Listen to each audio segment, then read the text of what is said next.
Выказваем падзяку беларускаму касцёлу, таму што сапраўды святары, яны з народам.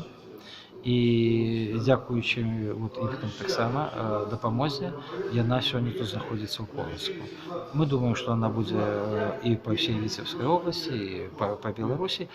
Людзі павінны убачыць гісторыю. Як сказаў айцец Вячеслав Барок, перагарнуць проста так гэтую гісторыю нельга, таму што это сапраўды гісторыя сталінскага камуністычнага расійскага тэрора.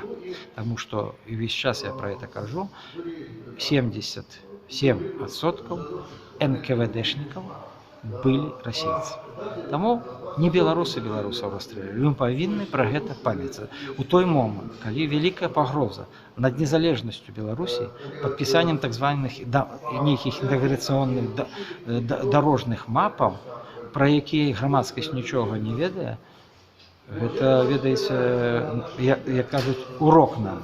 І паказвае тое, што хочуць яны паўтарыць. А не пра гэта адкрыта хочуць сказаць. Паўтарыць. Значыць, знішчыць яшчэ раз 2 мільёна беларусаў, это яны хочуць паўтарыць. Ну, то это нагадвае нашым людзям, щоб такое не паўтарылася. За сябе трэба змагацца. І за сваю зямлю. І на сваёй зямлі трэба быць гаспадаром. Пагэтаму гэта выстава тут. Далей яна будзе, і это напамін, што можа адбыцца, калі за сябе не змагацца.